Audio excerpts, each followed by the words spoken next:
welcome to a new broadcast series. You already know. That's what it's called.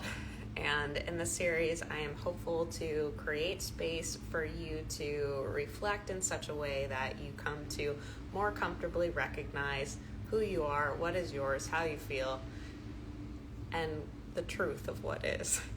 And look, people. Okay, good. Thank you for coming over. So, like in the playback, or like at playback people, like not the ones that are alive. I was in another room just kind of warming up, and here we are. Okay, sorry. Back to the point. So, truth. You know, what's true can't be said. IMHO. Including, it's just only in silence am I true. And as someone who is kind of, I guess, like built, inclined to explore what is true, I've had to come to accept that while I can't ultimately know, there are rungs on a ladder that are kind of fun to climb, and as I climb them and my awareness expands or my perspective is higher, I seem to make better decisions. And so, good morning, everybody. Hey. And so I think that like the pursuit of truth, or kind of like this field of study, is useful, even though it's not an end within itself. Like, you can't arrive somewhere. At different points in my journey, I thought like, okay, well, I'll figure it out, and then I'll live. I'll know, and then I'll do. Well, honey, it keeps moving, you know, and I think that in some ways we are participating in this overall unfolding that is expanding what is. And for today, what I wanted to talk about was this idea of integration. And so I've been hearing it from a few different angles, and so that's kind of like what's resonating with me, and maybe that's useful to y'all. And integration to me is basically when your unconscious behaviors, unconscious motivations are not so unconscious anymore.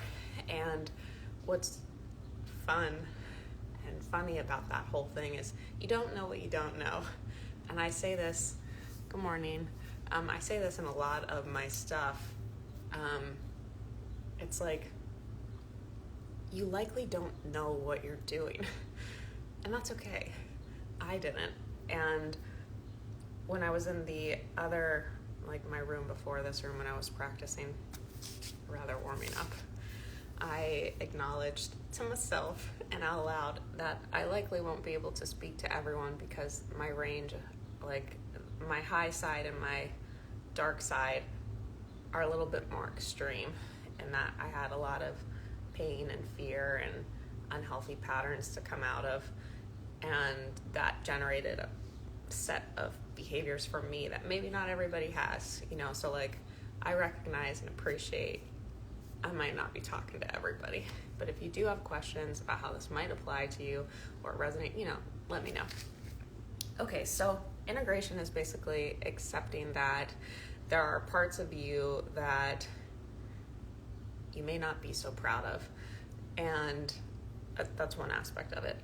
And by that I mean, societally, we have sort of come to conclude like this is what a good person is, and that's not that that's not true. It's just that a lot of our behaviors are trained and they come from our thinking.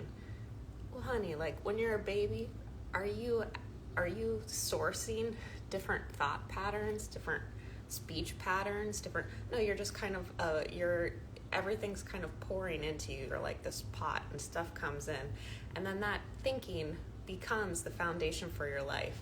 And sure, we have varying degrees of like autonomy outside of that. Some people have a feeling of what, you know, they know to be true, even if they had been fed, like, let's say, like lesser patterns of thinking. But in general, the world that we see is the world that we were trained to see, and we're trained directly in that our parents will say, like, this is how things are. And then we're trained indirectly in how you watch them react, and then you're trained even more so in how they react to you. And so you kind of come up with this set of ideas, this operating program, this algorithm from which you act. And some people are blessed to have like real great operating systems, and to me that means that they're able to see what is with as little of themselves as possible. That means that they're not like locked into an idea of themselves. it's really our ego that gets in the way of us acting rightly, because it becomes, rather than it be about the thing, it's about us over the thing, or relative to the thing, or relative to other people. And a lot of that thinking is invisible at first, and that's what I was saying earlier when it's like, I say this all the time, like, you likely don't know. Much of your thinking is invisible to you. It is because you don't know an alternative. And so you think through these lenses, you act through these programs, not realizing that necessarily that there's an alternative. The way that you can come to see is to look at the results that you're generating really objectively. Like, you will believe the story you're telling about why you're not being successful. And your work is really to come to see that it's a story, and to get as close to the ground as you can, to be as honest with yourself as you can. And so with these programs, this behavior, this idea of integration, so we have a cultural idea of how we should be. If we're not matching that, and one of our programs is our self-worth is externally driven, we might not want to see. We might not want to really see what we're doing, because if we see, then oh my God, we might not be worthy of love, and oh my God, what will we do? It's so funny, and all of this is kind of happening in the background, and the stiller you are, the easier it is to kind of see like your own craziness. But to get stillness, you have to, in some ways, be willing to feel. And if you've gone through some stuff and you have that base set of patterns, like, you probably don't want to feel. I didn't. It's not that comfortable at first. And yet that becomes, like, as you move through that becomes, at least for me, it's become like the experience of living. It means I'm not in my head. I'm not trying to get anywhere. Oh, hey. Oh, if you're there, say hey. Of just a being. And that is so peaceful. I'm not running from anywhere, from anything, or to anywhere. I am. And it doesn't mean that I'm not actively moving towards things. It doesn't mean like I don't have goals, or I'm not trying to cultivate things. It just means that I don't need that to be happy. I'm happy, and I am.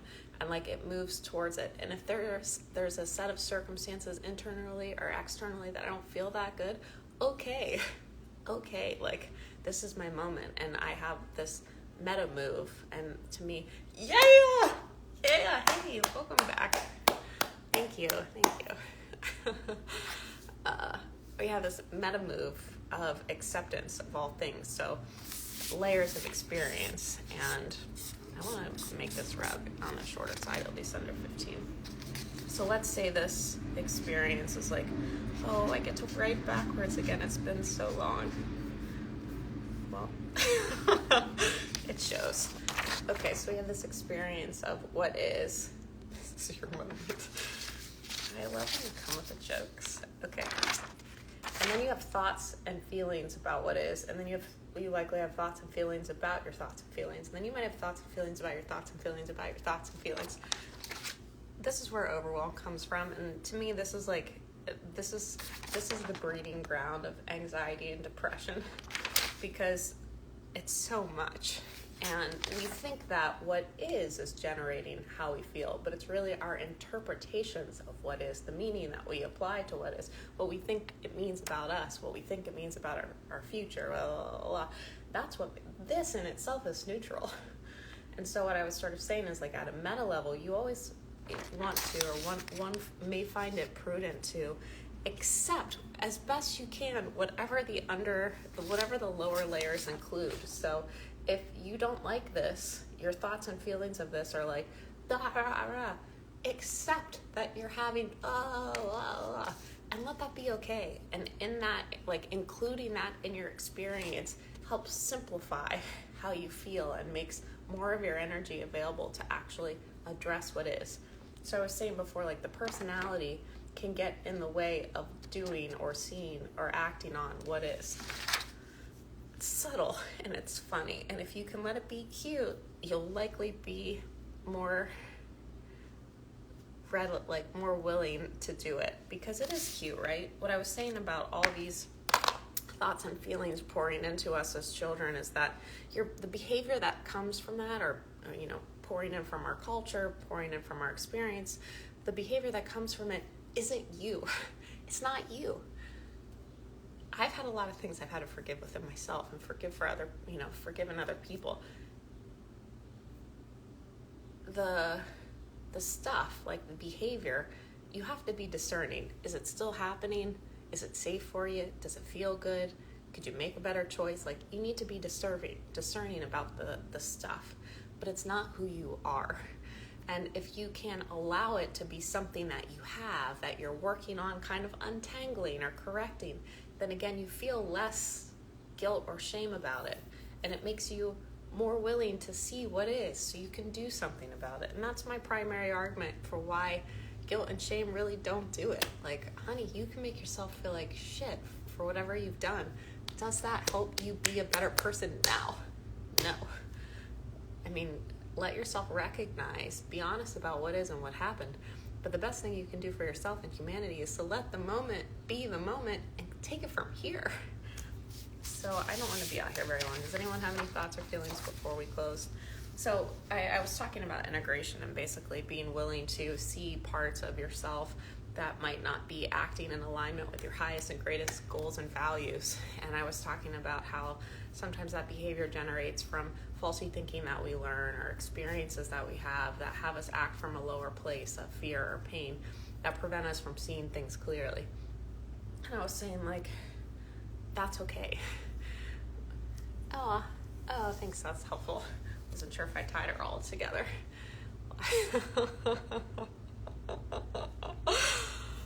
Oh man, I really appreciate you bringing the caps today. So, okay, let's see. To operationalize this, to make this as easy as possible, I'm going to give you one of my mindfulness tools, my favorite ones. And I've used this in several broadcasts because I find that it works. And until I find something I like better, I'm going to keep sharing it. Are you ready? Okay. Okay.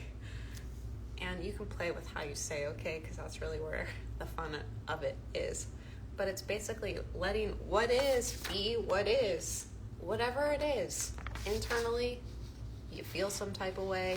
You're having a crazy thought. Externally, this person is here, isn't here. This happened, this didn't happen. This is the result, Okay. Okay. And in that, if you can simplify your thinking and feeling, you'll likely, again, have greater bandwidth to see and respond to what it is in a way that moves it closer to something that feels good. Let's do it together. So think of something that maybe you wish was different, or somewhere that you're afraid. Many people.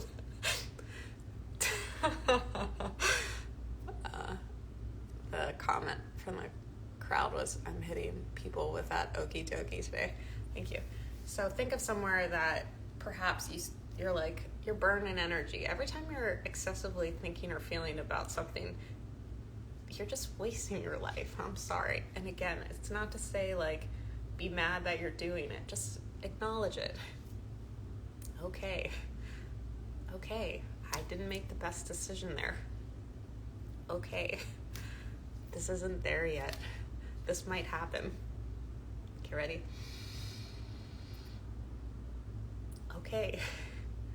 And then bring yourself to the point of present and ask, what's the best thing for me to do now? And often the stuff that you're tripping on in your head, the best thing to do now is nothing, because there ain't shit you can do if it's not right here. And in that instance, allow yourself to focus on and fully invest in what is available right here. Keep the vision in mind. Keep the objectives in mind. Thank you. And yet, from here. Thank you. Okay, great. Well, it's so fun to be back out here. I'm going to add this to YouTube or back people. If you have thoughts or feelings about this, you want to apply something. Sometimes when I was saying about when our thinking, when it's highly distorted, again, you likely don't know it's that distorted, except for that the results that you're generating or the experience that you're having isn't that great. So then you can kind of back into well, I must not be thinking about this correctly. If you could apply what I'm okay is good because it simplifies it to here, where you don't need to explain it, you don't need to understand it, you're just kind of relaxing into what is. But sometimes you might need a little assistance in pushing it over the line to where you can let it be okay.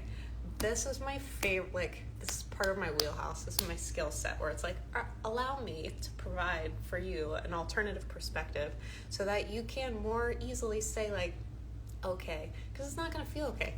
It might not always feel okay. I am not going to tell you rationale as to why, like, it's so easy to make up stories about everything. You really can. That doesn't necessarily help you either. But again, like, if you need some assistance in kind of like working this material into a specific problem, send me a message. I'll do one for you for free. Okay, I am working with clients one-to-one. It is absolute joy and pleasure. I create people give me information about where they are, and I create either a structured plan for us if we're going to be working together over time, or pull together information for a single session if it's just what we're doing, and help kind of like birth higher or more expansive awareness. So kind of like, I use pictures, I illustrate live, and we do sort of like aha moments, and you see things differently. When your awareness expands, your behavior changes because the calculation you're doing in your head as to what is desirable shifts. And so the pain point moves. And so at the time of decision, you're not influenced, you're not bound by what's unreal.